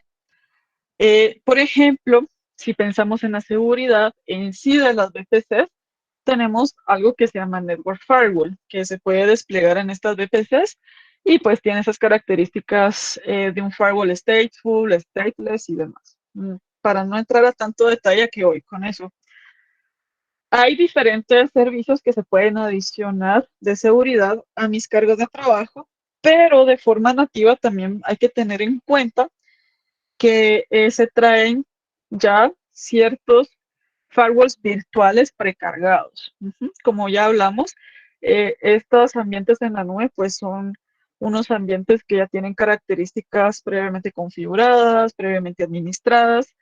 Teniendo eso en cuenta, por default, las instancias de EC2 traen grupos de seguridad o los security groups. ¿Pero qué quiere decir esto? Los security groups es un firewall virtual que se puede colocar hasta la granularidad de tarjeta de red, ¿sí? Normalmente se hace esta perspectiva de por instancia, pero se tiene esa granularidad de hasta tarjeta de red. Entonces, ¿se recuerdan que les decía el ejemplo de una instancia de EC2 que tenía 4 o 5 interfaces, tarjetas de red, ENIs? Pues teniendo eso en cuenta, puedo colocarle hasta 4 diferentes security groups o grupos de seguridad. ¿Quiénes son los security groups? Bueno, los security groups son firewalls con estado que vienen precargados en las ENIs o en las tarjetas de red. ¿Por qué se los digo? Bueno, los security groups se tienen que administrar, sí porque sí, por las siguientes características. Por default va a venir con un denegar todo de entrada y permitir todo de salida. ¿Sí? ¿Qué quiere decir esto? Bueno, imaginemos que aquí dice un denegar, ¿sí? O sea, imaginemos el escenario por default o cómo se nos entrega a los security groups. Los security groups se nos van a entregar con un deny o un denegar acá, todo, y aquí un allow todo o permitir todo. ¿Qué quiere decir eso? Es muy similar al comportamiento del NAT Gateway. La carga de trabajo que utilice este security group puede sacar el tráfico y retornar el tráfico de la comunicación en ese sentido, ¿sí? Es iniciado por la instancia, sale y regresa. En ese caso, se puede usar el security group por default como viene, porque está permitiendo todo lo de salida y está denegando todo lo de entrada. ¿Por qué? Porque es un firewall con estado. ¿Qué quiere decir? O mantiene el estado de las sesiones. ¿Qué quiere decir un firewall con estado o stateful? Ese tipo de firewalls o ese tipo de procesos es donde recuerdan pues la comunicación. ¿Cómo así? Teniendo ese ejemplo que les dije que si sale, se permite el regreso, es porque si de salida se permitió de regreso, pues también se va a permitir, porque por la lógica de mantener el estado de la comunicación, si inicialmente se permitió la salida, obviamente se va a permitir la entrada. Hay formas, pues, de colocar más filtros ahí, sí, se los digo desde ya, pero esa es la lógica general que podemos tener, pues, con los security groups. Teniendo eso en cuenta, podemos ya comenzar a administrarlos. Entonces, este es un ejemplo de un security group. Esto de nuevo, así viene por default con esta forma y toca ir administrando pues lo que serían los protocolos de entrada o los protocolos de ingreso. En este caso se tiene un ejemplo donde se está permitiendo HTTP, HTTPS y SSH, o sea, tráfico web y también pues una administración remota en sí de esa instancia a través de SSH. Y bueno, ese es el primer firewall que les quería presentar. Ahora el segundo firewall que les quiero presentar es este, que son las ACLs, las NACLs. Las ACLs o las NACLs son firewalls sin estado que vienen a nivel de subred. Entonces, si ustedes despliegan una instancia de EC2 en una subred, esa instancia automáticamente va a tener pues security groups y también va a tener NACLs basados en la subred que se despliega, o sea, las reglas que tenga en esa subred. ¿Qué tenemos que saber de las NACLs? Pues primero, como les decía, es sin estado.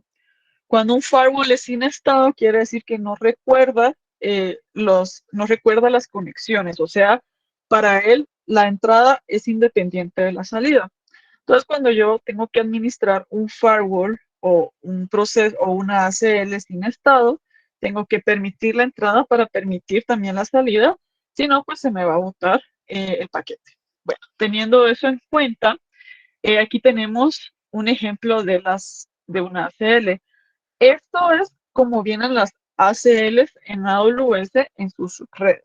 De nuevo, así es como vienen las ACLs en AWS en sus subredes. Entonces, teniendo eso en cuenta, las ACLs no son obligatorias que sean administradas, ¿sí?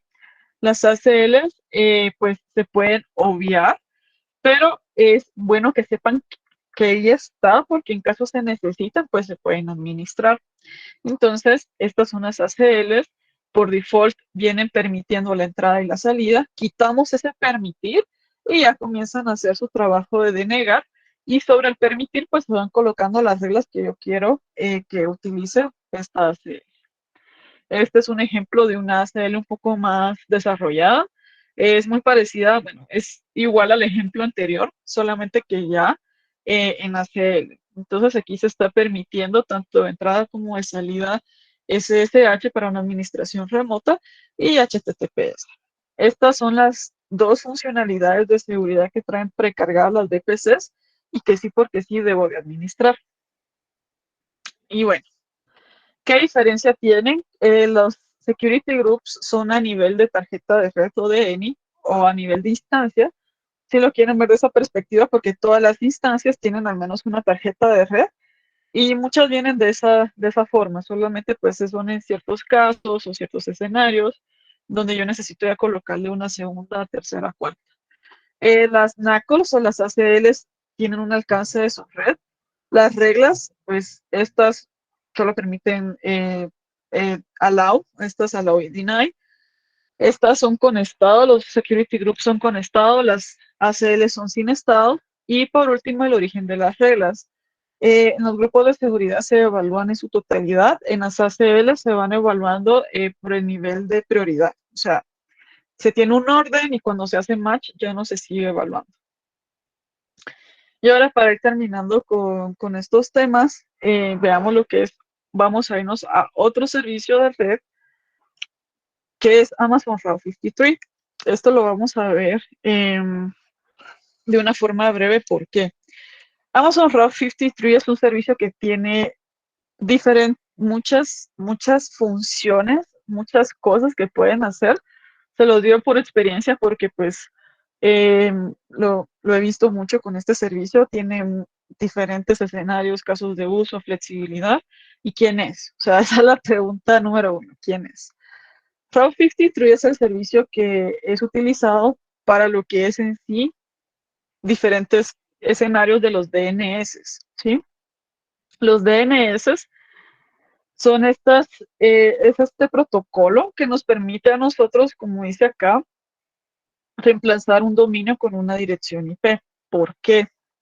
Retomando todo lo que hemos hablado durante esta sesión, las direcciones IP son utilizadas para que se puedan comunicar los equipos de red y para que puedan distinguirse entre sí, ¿sí? Teniendo eso en cuenta, cuando ustedes, por ejemplo, ponen www.amazon.com en su barra de búsqueda, que prefieran utilizar, pues eso se traduce por detrás a una dirección IP. ¿Por qué? Porque, de nuevo, así entienden las máquinas. O sea, ellos van a entender que para poder llegar a la página de Amazon.com, tengo que usar esta dirección IP y esta dirección IP está registrada. Aquí encuentro ese servidor que tiene esa información. Eso es el DNS. Buscar, pues al final de cuentas, quién es el servidor o quién me va a responder esta solicitud, eh, como la que les comentaba de Amazon.com. Entonces, teniendo eso en cuenta, detrás de los DNS hay muchas cosas que se pueden hacer, muchas capacidades, se los digo, porque pues hay redireccionamientos. Route 53 tiene las capacidades de registro de dominio. Si ustedes quieren registrar su propio dominio por algún motivo, pues es soportado por Amazon Route 53. También puede hacer un redireccionamiento de dominios. También puede utilizar un enrutamiento para dominios en base a ciertas características como la latencia, la geolocalización. También es utilizado cuando yo quiero hacer DNS híbridos. Los DNS híbridos son cuando, por ejemplo, tengo el DNS en el on-premise y necesito que las consultas que están en AWS sean resueltas por el on-premise o viceversa. Tengo el DNS en AWS y necesito que sean resueltas por mis cargas que están en el on-premise. Entonces, ahí también se puede utilizar Amazon Route 53. Esto es lo que les mencionaba de lo que es en sí un DNS. Buscar en base a una solicitud de un dominio, que normalmente es un www.algo o similar, encontrar quién lo va a resolver, quién me va a responder con eso que se está buscando. Y por último, pues veamos quién es Amazon CloudFront.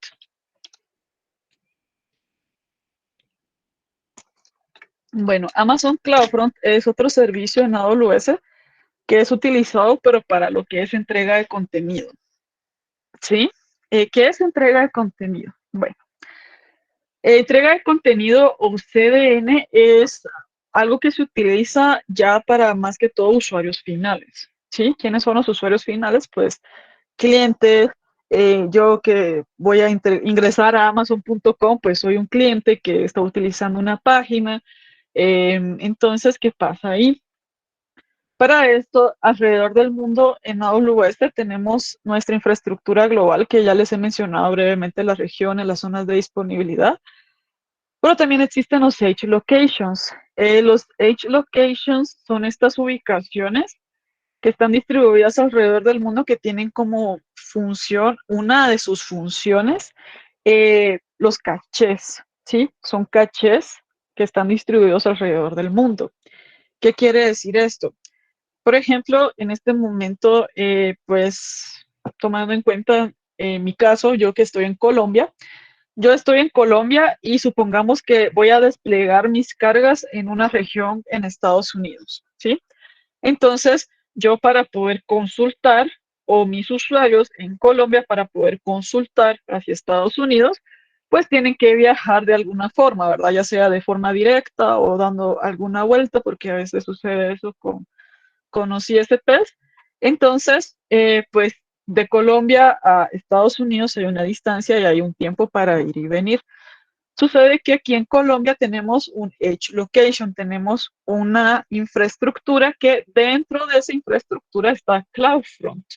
Y ahí lo que se hace es de que esa solicitud, si un cliente está usando CloudFront y yo que estoy aquí en Colombia, entonces yo al momento de hacer una solicitud que esté usando CloudFront, en vez de irme hasta Estados Unidos, voy a consumir desde Colombia utilizando esa infraestructura del Edge Location, que es donde está CloudFront, y así disminuir la latencia en la respuesta para los usuarios. Eso es el principio de una entrega de contenido. Entonces, sí, efectivamente, como dice acá, almacenar un caché, una distribución mundial. Y pues ese es el servicio que tenemos nosotros en AWS para ejecutar este tipo de tareas, que es en sí Amazon Cloud. Y bueno, creo que sí, eso es lo que les traigo para esta sesión. Voy a tomarme unos 10 minutos o menos, la verdad que menos porque tenemos hasta las y 40, solamente para que puedan ver ya en la consola, pues cómo es que esto se mira. Entonces, se los voy a enseñar por encima una VPC que tengo desplegada. No voy a construir una por el tiempo, pero construir una, pues, em, es sencillo. Hay wizard, o sea, ustedes pueden ir a un wizard, ya les enseño dónde está, pero veamos brevemente dónde están estos términos que hemos estado hablando. Entonces, ahí va. Súper. Entonces acá, pues esta es mi consola en AWS. Si yo me voy hasta acá para las personas que la primera vez que la conocen, esta es la página de bienvenida. Aquí están los servicios que he estado utilizando últimamente. Y acá en la esquina superior derecha están las regiones. Entonces era lo que les comentaba.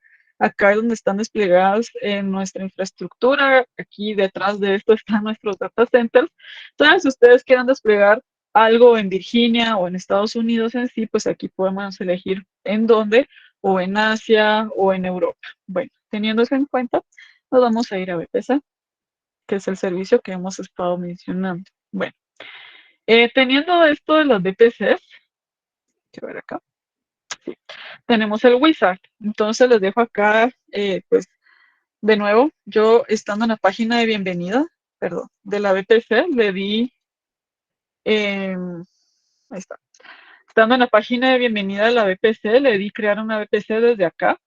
Y esto lo que va a hacer es que sea por medio de un wizard. Entonces aquí pueden hacer algunos de los diseños que he mencionado. Por ejemplo, puedo dejar esto que viene así por default. Me va a traer va a ser una VPC que se llama Project VPC. Me va a desplegar 4 subredes, 2 subredes en la zona de disponibilidad US West 2A, otra en la US West 2B. Esta va a usar esta tabla de ruteo, esta va a usar esta tabla de ruteo, esta y esta. ¿Sí? Entonces tendríamos estas dos públicas, ¿sí? Si se dan cuenta, estas dos utilizarían la misma tabla de ruteo, estas privadas, y un poquito más adelante, pues pueden ver que, por ejemplo, en el caso de las subredes públicas, al utilizar esta tabla de ruteo, van a redireccionarse a un Internet Gateway que dijimos que es para salir al Internet, mientras que las subredes privadas van a ser redireccionadas a un Interface Endpoint que dijimos que es para consumir de forma privada servicios de AWS. Me lo va a desplegar con esta red y pues aquí puedo ir jugando. Yo quiero pues no solamente una o dos o 0 o 4, entonces aquí voy construyendo ya esta distribución, no quiero un endpoint. ¿Qué sucede? Esto es un wizard y es para construir pues este tipo de escenarios, solamente 3 zonas de disponibilidad o hasta 6 subredes privadas, pero pues en caso se requiera un NAT gateway o un tipo de diseño distinto, ya toca hacerlo sin el wizard. Bueno, solo para que lo tengan en cuenta en caso quieran construir una VPC. Les voy a enseñar brevemente una que ya tengo construida, que fue una que usé hace como un mes en un evento que tuve que se llamaba Potenciando Mujeres. Bueno, tengo esta VPC que se llama Potenciando Mujeres. Me dicen que esta VPC yo le puse en la red 10.0.0/16. Ahora nos vamos a subredes. Ok, no me voy a ir a subredes, le voy a hacer clic acá y esto lo que me va a hacer es que me va a reordenar pues en base a la VPC. Entonces, yo tengo estas subredes en esta VPC, tengo 5 subredes en la VPC Potenciando Mujeres. Yo le puse estos nombres, subred pública 2, privada 2, pública 1, privada 1. Bueno, veamos qué más información podemos tener de esto. Vean acá. Es que quiero que lo vean por las columnas, que es más fácil para compararlo y más rápido. Bueno, entonces teniendo esto en cuenta, de nuevo, estas 5 están en la misma VPC. Si se dan cuenta, esta tiene la IP 10.0.1.0, 2.0, 3.0, 4.0 y una 100 que puse de extra. Y si se dan cuenta, yo no he desplegado cargas en ninguna excepto en esta. Todas tienen disponibles 251 direcciones IP por utilizar una diagonal 24. Entonces va teniendo sentido pues lo que estábamos viendo en la presentación. Y por último, ¿en qué zona de disponibilidad está? Esto está en la 2A y esto también. Entonces tengo una subred pública y una privada en la zona de disponibilidad 2A y tengo una privada y una pública en la zona de disponibilidad 2B. ¿Sí? Esta es la región, esta es la zona de disponibilidad. Todas las regiones tienen una nomenclatura y la última parte en la zona de disponibilidad, en este caso es una local zone, entonces pues por eso tiene esa nomenclatura. Así es como yo miro pues las subredes, así es como las distingo entre sí. ¿Qué sucede con las subredes? Y esto es lo último que quiero tomar para ir finalizando. Las subredes, por lo que habíamos mencionado, están amarradas a, a las rutas, a las tablas de ruteo, que es este último punto que quiero ver acá. Sí, antes que pase a las rutas, acá tenemos el Internet Gateway y el Internet Gateway no hace más que solicitarnos que se le coloque a una VPC. Entonces, se crea, o sea, si se dan cuenta, la interfaz no es más de crear el Internet Gateway, colocarlo a la VPC que quiero que trabaje para enrutar hacia Internet y ya. Entonces, aquí está el Internet Gateway. NAT Gateway, no sé si tengo. Sí tengo un NAT Gateway que fue el que creé también para este Potenciando Mujeres. Pueden ver que tengo pues una dirección IP de esa VPC asignada para este NAT Gateway de forma privada y una Elastic IP que fue la que pues yo le dejé atachada o colocada. Si yo bajo por acá y me voy a las Elastic IPs, aquí están las direcciones IPs públicas que AWS me está prestando a mi cuenta, bueno, cobrando y prestando y entregando a mi cuenta y tengo yo asignado. Entonces, si se dan, vamos a ver si aquí me lo dice. No, quiero ver. Sí, si se dan cuenta, elijo esta elástica IP, esta IP pública y está asignado este NAT. Bueno, ahora para ir finalizando esta última parte de estas VPCs que son las tablas de ruteo. ¿Qué sucede? Yo porque le haya puesto pública o privada en el nombre, no quiere decir que automáticamente sea pública o privada. Dijimos que eso está basado en sus tablas de ruteo. Entonces, viniéndome yo por acá, en lo que serían las tablas de ruteo de las VPCs, yo tengo diferentes tablas de ruteo de diferentes VPCs, pero de estas, me voy recortando esto, pero de la BPC, que es la que les estoy explicando, la de Potenciando Mujeres, tengo dos tablas de ruteo. Yo, por default, una BPC siempre va a tener una tabla de ruteo que se llama main. La pueden detectar porque aquí dice, o por acá. La main es la tabla de ruteo que siempre se le asigna a una VPC. Una VPC siempre va a tener al menos una tabla de ruteo o la granularidad de tener una tabla de ruteo por subred si ustedes lo requieren. Teniéndose en cuenta, yo coloqué una tabla de ruteo para lo que serían las cargas de sus redes públicas y si se dan cuenta, ¿cómo sé que es una tabla de ruteo para sus redes públicas? Porque la tabla de ruteo efectivamente tiene una ruta por default hacia el Internet Gateway. ¿Y quiénes están asociados? Cuando ustedes tienen subredes, tienen que pegarlo a una tabla de ruteo. Entonces, con eso, si se dan cuenta, aquí me está diciendo que tanto la subred pública de Potenciando Mujeres como esta de Localzone están asignadas acá a lo que sería una tabla de ruteo pública, por lo que van a usar esas rutas.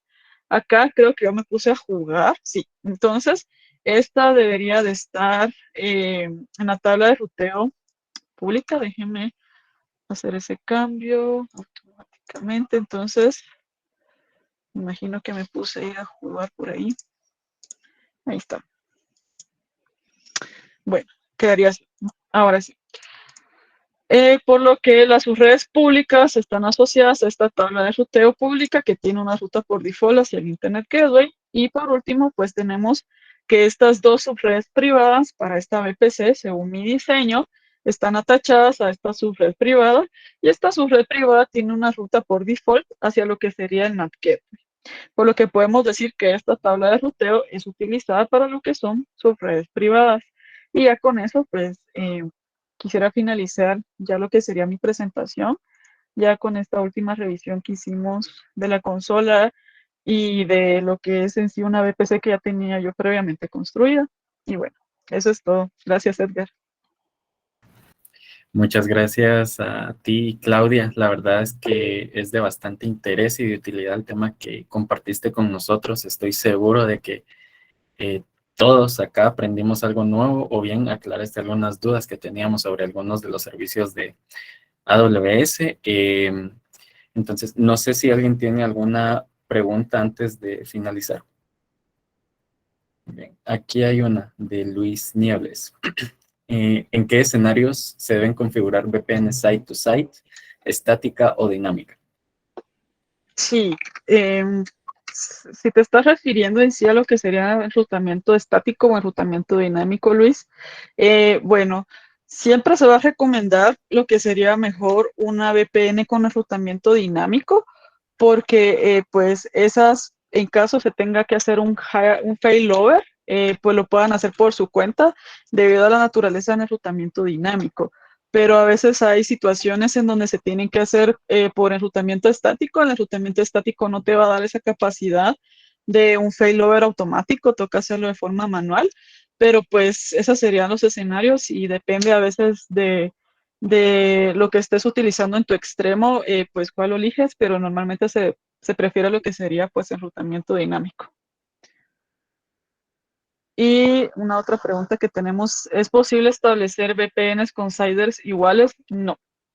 En AWS, que al igual que el on-premise, como mencionamos al inicio, siempre se tiene que evitar los traslapes de las direcciones IP y sea un ambiente on-premise o sea en AWS, si tú llegas a traslapar las direcciones IP, pues tienes que utilizar técnicas alternas, como por ejemplo una IP secundaria en AWS para una VPC, asignarle otra dirección IP, o por ejemplo tener que hacer un NAT privado, así se llama. Entonces tú haces un NAT para traducir direcciones, pero por naturaleza pues no puedes comunicar direcciones iguales entre sí.